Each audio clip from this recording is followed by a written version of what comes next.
Harry Potter, an orphaned boy.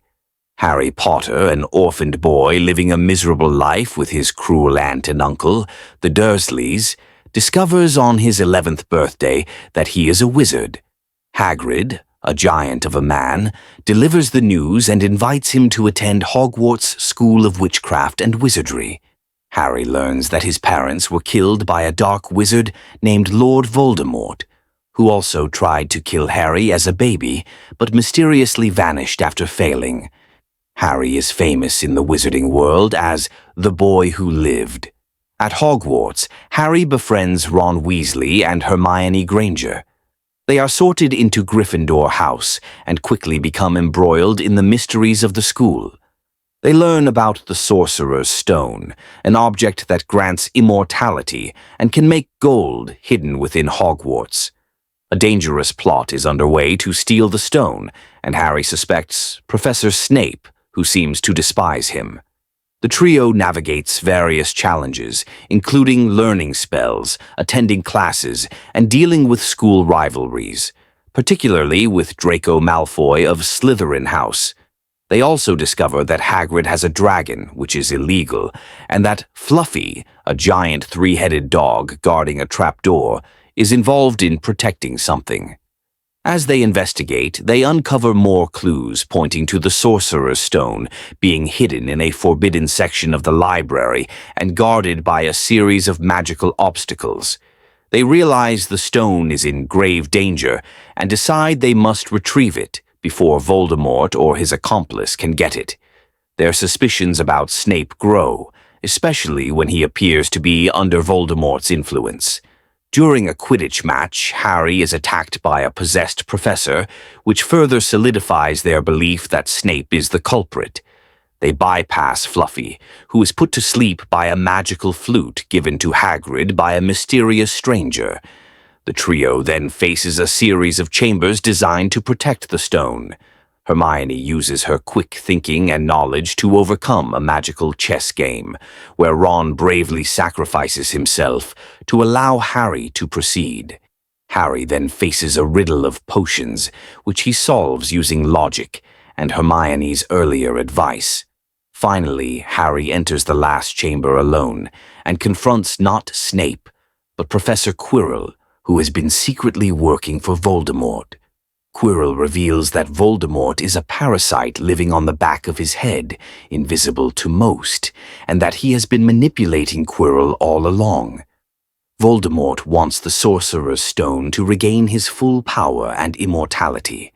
A struggle ensues, and Harry discovers he can injure Quirrell by touching him, a result of his mother's love protecting him.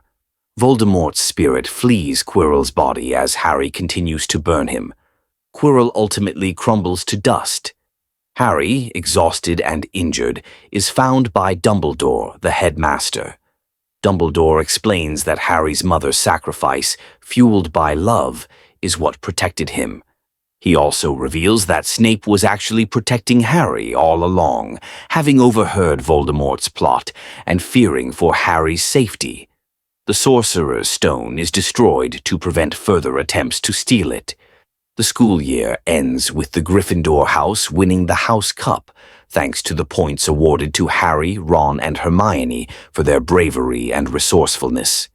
Harry returns to the Dursleys for the summer, but he now knows he has a true home and a place where he belongs at Hogwarts, and he looks forward to his future as a wizard. The second year at Hogwarts began with Harry, Ron, and Hermione eagerly anticipating the return to school. However, their excitement was quickly dampened by a series of unsettling events. Dobby, a house elf from the Malfoy service, appeared in Harry's bedroom, desperately trying to warn him not to return to Hogwarts, claiming a great danger awaited him. Harry, though grateful for Dobby's concern, was determined to go back to his friends and the place he now considered home. Dobby's persistent attempts to prevent Harry from leaving, including sabotaging a crucial Quidditch match by freezing Harry mid-air during a game, only heightened the mystery surrounding the alleged danger. Upon their arrival, a new stern defense against the dark arts professor, Gilderoy Lockhart, made quite an impression with his flamboyant personality and self-proclaimed heroic tales. Meanwhile, a sinister presence began to stir within the castle. Whispers of the Chamber of Secrets, a legendary hidden chamber said to be built by Salazar Slytherin himself, began to circulate amongst the students. It was rumored that only Slytherin's true heir could open it, unleashing a terrifying monster upon the school. The first victim of this unseen terror was Mrs. Norris, caretaker Filch's cat, who was found petrified, an eerie message scrawled on the wall above her in what looked like blood. The Chamber of Secrets has been opened. Enemies of the heir, beware. Fear rippled through Hogwarts. Students, especially those of Muggle-born heritage, began to feel increasingly unsafe. The school was plunged into a state of paranoia, with rumors and suspicions flying everywhere.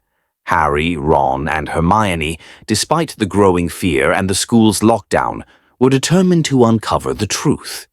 They suspected Draco Malfoy, the arrogant son of Lucius Malfoy, due to his family's pure-blood lineage and his own taunting remarks. Following a lead, they brewed a polyjuice potion, a complex concoction that allowed them to temporarily transform into other people. Using the potion, Harry and Ron disguised themselves as Crabbe and Goyle, Malfoy's cronies, while Hermione transformed into Pansy Parkinson. Their plan was to extract information from Malfoy about the chamber. Their attempt to question Malfoy proved fruitless regarding the chamber itself, but they did learn that his father had sent him to Hogwarts to wait for the chamber to be opened. This confirmed their suspicions about the Malfoy family's involvement. Hermione, however, made a critical mistake during her transformation, accidentally turning herself into a cat-like creature due to a stray hair from a cat in the potion. She was taken to the hospital wing, leaving Harry and Ron to continue their investigation alone. The attacks continued. A student named Colin Creevey was found petrified, holding his camera. The fear escalated, and the Ministry of Magic decided that the school was no longer safe. They ordered the evacuation of all students. However, Harry, Ron, and Hermione were convinced that the Chamber of Secrets held the key to understanding these events, and that they couldn't leave until it was resolved. During their investigation, Harry discovered a diary that belonged to a boy named Tom Riddle. This diary seemed to have a life of its own, and Harry found himself conversing with its pages. Riddle, through the diary, recounted his own experiences at Hogwarts, painting a picture of a brilliant but ostracized student. He claimed to have encountered the Chamber of Secrets himself. Harry, drawn into the diary's narrative, began to believe that Riddle might have been the one who opened the chamber in the past. One day, Ginny Weasley, Ron's younger sister and a girl Harry had a budding affection for, began acting strangely. She was sending Harry notes and seemed to be under some sort of spell. Then she was taken into the Chamber of Secrets. Ron and Harry, with the help of Professor McGonagall's instructions and a note from Hermione, who had recovered from her polyjuice mishap, discovered the entrance to the chamber hidden in a girl's bathroom, behind a magical sink.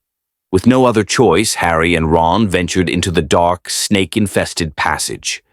Ron, terrified of snakes, struggled to proceed, but Harry's courage pushed them forward.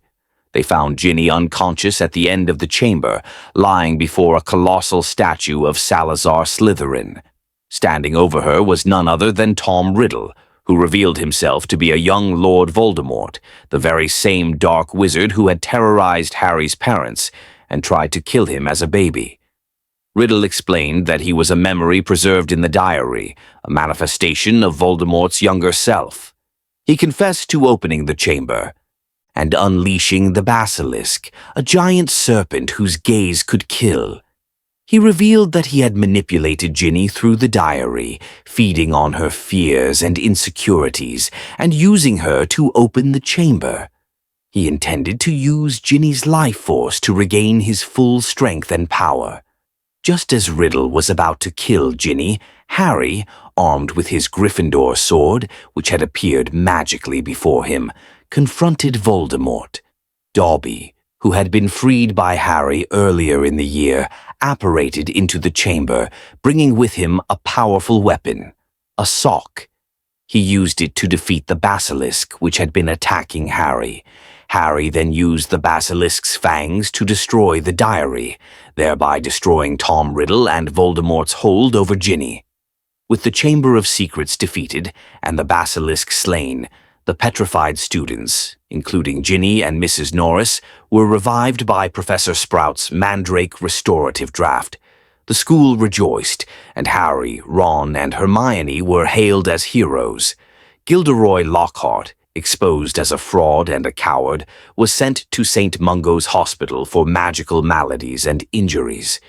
Dobby, now a free elf, was given a sock by Harry, a symbol of his freedom, and returned to his own world, forever loyal to Harry. The school year ended with a sense of relief and accomplishment. The dark shadow of the Chamber of Secrets lifted, and Harry, Ron, and Hermione's bond of friendship strengthened by their shared adventures and bravery. The Dursleys are more miserable. The Dursleys are more miserable than usual, and Harry Potter is even more miserable. Aunt Marge has come to stay, and she is insufferable. She insults Harry's parents, and Harry, in a fit of rage, makes her inflate like a balloon and float away. This is his third year at Hogwarts, and he's already in trouble with the Ministry of Magic. Upon arriving at Hogwarts, Harry learns that a dangerous criminal named Sirius Black has escaped from Azkaban, the wizarding prison. Black is believed to be after Harry, and Dementors, the guards of Azkaban, are posted around the school to protect the students. Harry finds the Dementors terrifying, as they drain all happiness from their surroundings and leave him with his worst memories. During a Quidditch match, Dementors attack Harry, causing him to fall off his broom and break his arm.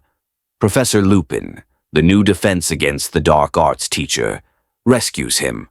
Lupin teaches Harry a Patronus charm, a powerful spell that conjures a guardian to repel Dementors. Harry struggles to master it, but eventually he succeeds, creating a silver stag, his father's animagus form. Meanwhile, Hermione has acquired a time turner, a device that allows her to travel back in time. She uses it to attend more classes than she can physically manage. Harry and Ron are also dealing with their own issues. Ron's pet rat, Scabbers, has been acting strangely, and Ron is convinced he's being possessed. Hermione's cat, Crookshanks, is suspected of attacking Scabbers. The mystery deepens when Peter Pettigrew, a former friend of Harry's parents and Sirius Black, is revealed to be alive. Pettigrew had faked his death and has been living as Ron's rat, Scabbers, for years. He betrayed Harry's parents to Voldemort, leading to their deaths. Sirius Black is Harry's godfather and was wrongly imprisoned for Pettigrew's crimes. Lupin, it turns out, is a werewolf, and he transforms into a wolf during the full moon. He is a loyal friend to Sirius and was involved in the events surrounding Harry's parents' deaths. The climax occurs during a full moon. Harry, Ron, and Hermione, with the help of the Time Turner, go back in time to save Sirius Black from the Dementors. They witness the confrontation between Sirius, Lupin, Pettigrew, and Snape. Pettigrew escapes, but Sirius is captured.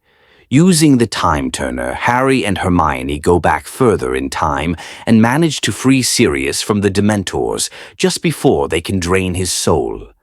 Sirius escapes on Buckbeak, the Hippogriff, and promises Harry he will always be there for him. Harry returns to his own time, having learned the truth about his parents' deaths and the innocence of Sirius Black. He also realizes the importance of courage and friendship, and he has finally mastered the Patronus charm. The year ends with a sense of hope and a stronger connection between Harry and his godfather. The Goblet of Fire, the Goblet of Fire. The summer before Harry's 4th year at Hogwarts was overshadowed by a recurring nightmare. He saw a crippled old man being murdered and a snake slithering towards him. He then woke up in a cold sweat, his scar burning. He told his friends Ron and Hermione about it, but they couldn't offer any explanation. The Quidditch World Cup was a grand event. Ireland was playing against Bulgaria. The Irish team, with their star player Victor Crumb, won. But the festivities were cut short by the appearance of Death Eaters, Voldemort's followers. They conjured the Dark Mark, Voldemort's symbol, in the sky, a skull with a snake protruding from its mouth. Panic ensued as they attacked Muggles and wizards alike. Harry recognized the wand that conjured the mark as belonging to Barty Crouch Jr., a Death Eater who had escaped Azkaban. Hogwarts this year was hosting the Triwizard Tournament, a dangerous competition between 3 wizarding schools: Hogwarts, Beauxbatons, and Durmstrang. The champions were chosen by the Goblet of Fire, an enchanted goblet that would spit out the names of the 3 chosen students. The champions from Beauxbatons and Durmstrang arrived in style. Fleur Delacour, a beautiful and elegant witch, represented Beauxbatons. Victor Crumb, the famous Quidditch player, was the champion for Durmstrang. Hogwarts champions were Cedric Diggory, a popular and skilled Hufflepuff, and then, to everyone's shock, Harry Potter. Harry swore he hadn't put his name in the goblet. Dumbledore, the headmaster, believed him, but the rules were clear. The champions had to compete. The first task was to retrieve a golden egg from a mother dragon. Harry, with the help of his friends, managed to outsmart the Hungarian Horntail and retrieve the egg. He learned that the eggs contained clues for the next task. The second task involved rescuing hostages from the Black Lake. Harry discovered that the clue inside the egg was a mermaid song, and the task was to rescue his friends, Ron and Hermione, who were being held captive by merpeople. He used his gillyweed to breathe underwater and saved them just in time. During the tournament, Harry and Cedric grew closer. They shared a sense of camaraderie, both facing the pressures of the competition and the dark forces at play. There were also hints of a budding romance between Harry and Cho Chang, a Ravenclaw student. The third task was a maze filled with magical obstacles. The first person to reach the center and retrieve the Triwizard Cup would win. As Harry and Cedric navigated the maze, they encountered dangerous creatures and dark magic. They decided to reach the cup together, a symbol of their shared struggle. However, as they both touched the cup, it turned out to be a portkey, transporting them to a graveyard. There they were met by Peter Pettigrew, who was holding Voldemort, a pale, snake-like creature, in a cauldron. Pettigrew, following Voldemort's instructions, performed a dark ritual. He used Harry's blood mixed with Voldemort's essence to bring the Dark Lord back to his full power. Voldemort, now in his resurrected form, revealed his plan. He had manipulated events, ensuring Harry's participation and arrival at the graveyard. He then forced Harry into a duel. Voldemort's wand and Harry's wand, being twin cores, created a magical phenomenon called priori incantatem, where their wands conjured ghostly images of their past victims. These apparitions, including Cedric's father, James, and Lily Potter, urged Harry to escape. Cedric, who had been killed by Voldemort shortly after arriving in the graveyard, was a tragic loss. Harry, distraught but determined, grabbed Cedric's body and used the portkey to return to Hogwarts. The school was in shock. Dumbledore revealed the truth about Voldemort's return and the death of Cedric. The wizarding world was plunged into fear and uncertainty. The Ministry of Magic, however, refused to believe Voldemort's return, leading to a period of denial and isolation for Harry and Dumbledore. The year ended with a sense of foreboding and the knowledge that the fight against Voldemort had just begun. The 5th year at Hogwarts. The 5th year at Hogwarts began with an unsettling quiet. Harry, still reeling from Cedric's death and the Ministry's disbelief in Voldemort's return, found himself ostracized. The Daily Prophet, under the Ministry's influence, painted him as a disturbed, attention-seeking liar. This isolation was compounded by the arrival of Dolores Umbridge, a Ministry official sent to observe Hogwarts. Umbridge, with her sickly sweet demeanor and cruel streak, quickly established herself as the new defense against the dark arts professor, banning practical magic in her class and focusing solely on theory. Harry's nightmares intensified, filled with disturbing visions of a long, dark corridor and a mysterious door. He felt a growing connection to Voldemort, a connection he couldn't explain and deeply feared. Ron and Hermione, though loyal, struggled to understand the depth of Harry's torment and the Ministry's relentless attacks. Hermione, ever resourceful, decided they needed to learn practical defense skills, and thus Dumbledore's army was born. Under Harry's reluctant leadership, a group of students met in the Room of Requirement to practice spells, away from Umbridge's watchful eye. Harry, despite his own anxieties, proved to be a surprisingly effective teacher, sharing the defensive magic he'd learned from his past encounters. During one of his nightmares, Harry saw Sirius being tortured by Voldemort in the Ministry of Magic. Convinced his godfather was in danger, Harry, Ron, and Hermione, along with their friends Neville, Luna, and Ginny, flew to London on Thestrals, creatures only visible to those who had witnessed death. They infiltrated the Ministry, navigating its labyrinthine corridors, only to find themselves in the Department of Mysteries. There they were ambushed by Death Eaters, led by Lucius Malfoy. A fierce battle ensued, with the young wizards desperately trying to protect a prophecy that foretold the downfall of the Dark Lord, a prophecy that concerned both Harry and Voldemort. Just as the situation became dire, members of the Order of the Phoenix arrived, alerted by Dumbledore. The battle spilled out into the atrium, a chaotic clash of spells and dark magic. In the midst of the chaos, Sirius Black was killed by his cousin, Bellatrix Lestrange, a Death Eater of immense power and cruelty. Harry, consumed by grief and rage, pursued Bellatrix through the Ministry, but she managed to escape. The aftermath of the battle was devastating. The Ministry could no longer deny Voldemort's return, as he had been seen by numerous witnesses. Dumbledore finally explained the prophecy to Harry, revealing that he and Voldemort were bound by it, and that one of them must die at the hand of the other. Dumbledore also revealed the truth about Harry's connection to Voldemort.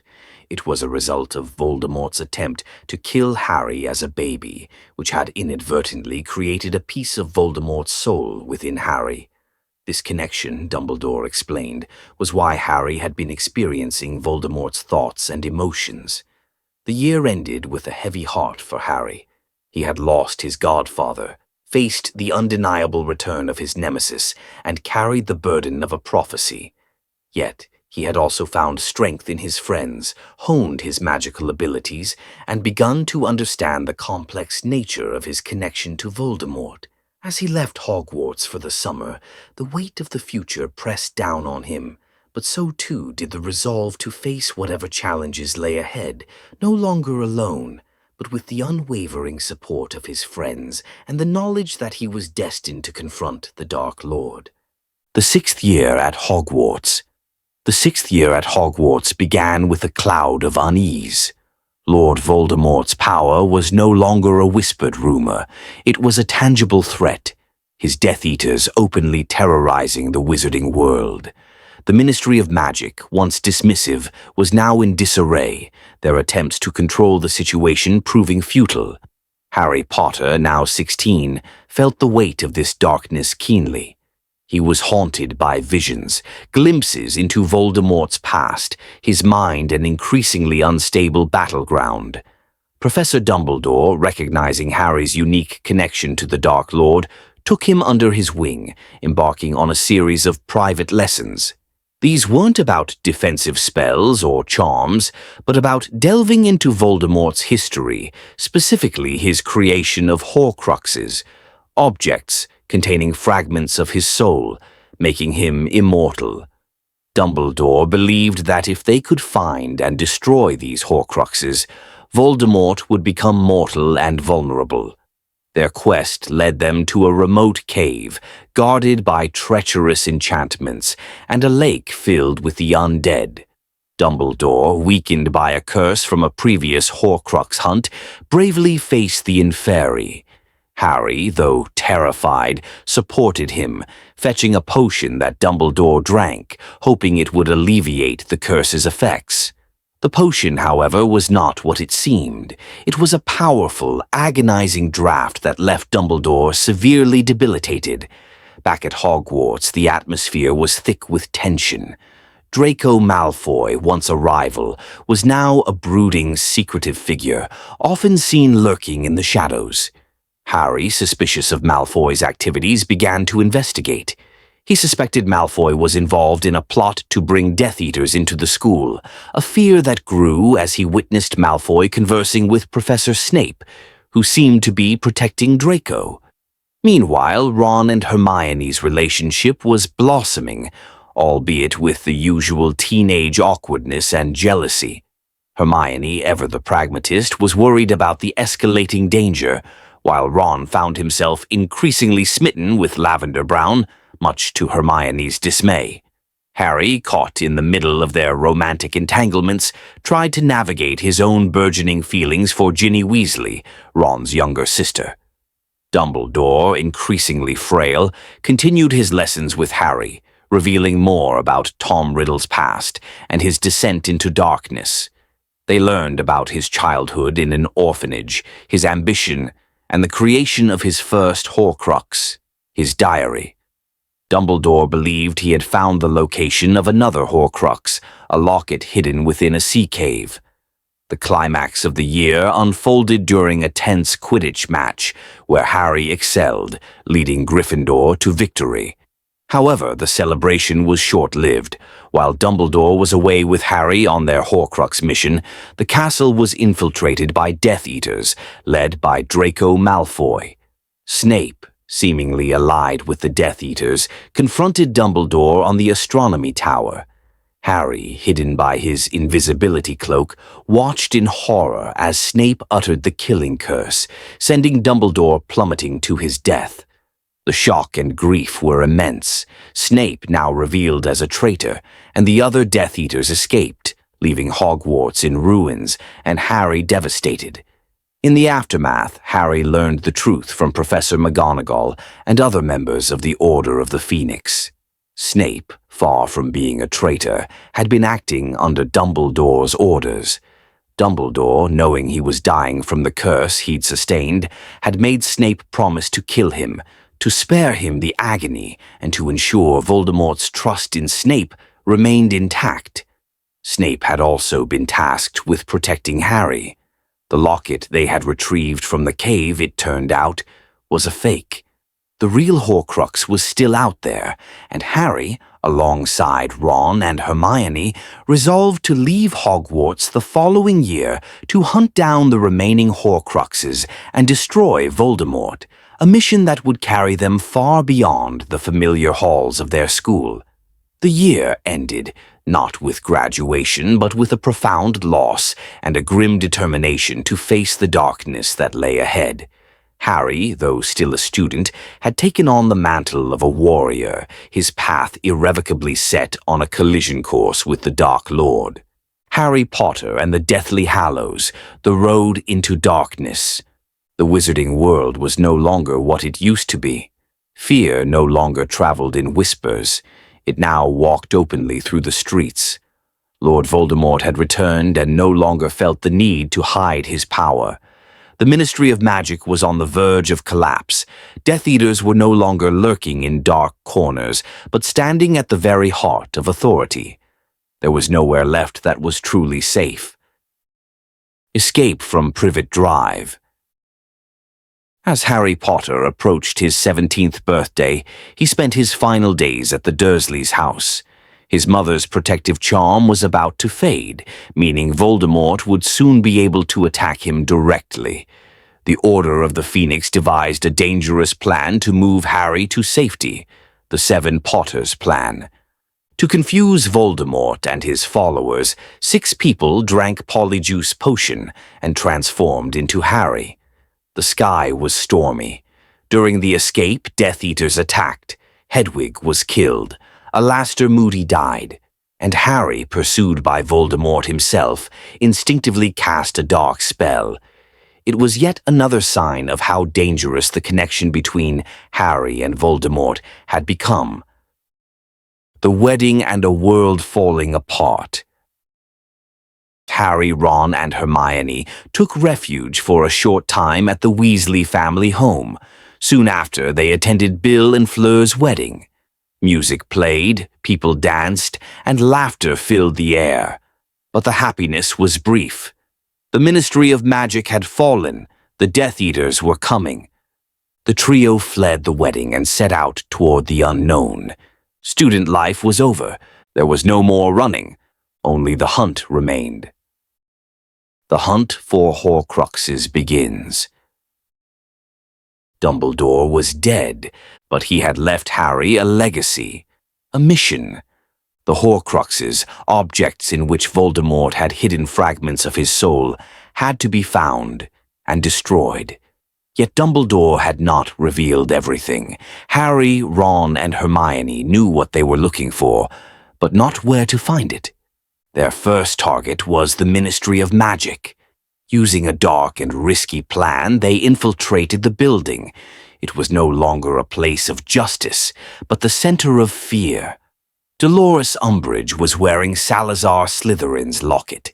After a brutal confrontation, they managed to seize the Horcrux. But the cost was high. Life on the run. From that moment on, the trio was constantly on the move. Forests, desolate landscapes, abandoned houses. The Horcrux drained them not only physically, but emotionally. The locket amplified fear, anger, and doubt in whoever wore it. Ron broke at his weakest moment. He felt inadequate. He grew angry at Harry, and he left. It was a deep wound for both Harry and Hermione. The Deathly Hallows. Harry and Hermione traveled to Godric's Hollow.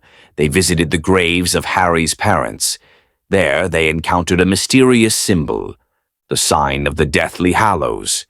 3 legendary objects, the Elder Wand, the Resurrection Stone, the Invisibility Cloak.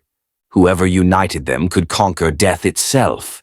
Harry already possessed one of them, the cloak, and Voldemort was hunting the others. Nagini and the Escape. In Godric's Hollow, Harry came face to face with a horrifying truth from Voldemort's past. Nagini was not just a snake, she was a Horcrux. They escaped, barely. Ron's return. Guided by the Deluminator, Ron heard Hermione's voice and found his way back. He saved Harry from drowning in icy waters. Then, wielding the sword of Gryffindor, he destroyed Slytherin's locket. Their friendship was restored, but it was no longer the same.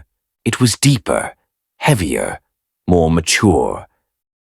The end of the film, the storm approaches. The film ends with Voldemort obtaining the Elder Wand. He breaks into Dumbledore's tomb and claims the wand for himself. He smiles. The war is now inevitable, and Harry does not yet know this. At the end of this journey, he will face not only Voldemort, but his own destiny. Harry Potter and the Deathly Hallows, the final battle. The world had reached a point of no return. The shadow of the Dark Lord no longer fell only upon the wizarding world, but upon hope itself. And the final destination of this darkness was the place where everything had begun. Hogwarts. Return to Hogwarts. As Harry, Ron, and Hermione searched for the last remaining Horcruxes, they returned to Hogwarts. The school was no longer a place of learning, but a fortress ruled by fear and oppression. Snape sat in the headmaster's chair. Students were punished and resistance was crushed in silence. But Hogwarts had never surrendered. Neville Longbottom, Luna Lovegood, and other rebellious students had organized in secret. Harry's return ignited the spark. Overnight, the school awakened. The final Horcruxes. Harry now saw Voldemort's past more clearly than ever. Their connection had strengthened. He could slip into the Dark Lord's mind, feeling his fears and ambitions. One truth was now certain. The war would not end unless Nagini was destroyed. But before that, there was another Horcrux, Ravenclaw's diadem. They realized it was hidden within Hogwarts. Their search led them to the Room of Requirement, where they confronted Draco Malfoy, Crabbe, and Goyle. The unleashed fiend fire spiraled out of control, killing Crabbe. The Horcrux was destroyed, but not without cost. The battle begins. The moment Voldemort sensed Harry's presence at Hogwarts, he launched his attack. The sky darkened, giants marched, Death Eaters closed in on the walls, teachers, students, former pupils. Everyone joined the fight. Hogwarts was defending itself one last time. Losses came one by one. Fred Weasley was killed. Lupin and Tonks fell. Colin Creevey. Each death was a silent scream. Harry learns the truth. While moving through Voldemort's mind, Harry faced a terrifying realization. He himself was a Horcrux. When Voldemort had tried to kill him as a baby, a fragment of his soul had attached itself to Harry. There was only one meaning. If Voldemort was to be defeated, Harry had to die. Without telling anyone, he walked into the forest. He was afraid, but he did not run. Sacrifice. In the forest, Harry confronted Voldemort. He accepted death. And when the curse struck, Harry fell into darkness. But he did not die. He awoke in a strange, ghost-like place, resembling a station. Dumbledore was there. He explained everything. Harry had carried Voldemort's soul fragment, but it had now been destroyed. Harry could return. The final confrontation. Harry was carried back to Hogwarts, pretending to be dead. Voldemort declared victory, but Neville stood up. The resistance was not over. Then Harry rose, before everyone. Shock, hope, chaos. Everything was clear now. The Elder Wand did not belong to Voldemort. It belonged to Harry. In the final duel, Voldemort's curse rebounded. The Dark Lord was destroyed by his own magic. Quietly, with an ordinary death. After the war, Hogwarts lay in ruins, but it still stood. The survivors mourned their losses. Victory had been won through pain. Harry, Ron, and Hermione were no longer children. Epilogue, 19 years later. Years passed. On platform 9 3/4, as Harry watched his own child board the train, the story came full circle. Fear had ended, the cycle was complete, and the wizarding world had been saved because of one child's choices.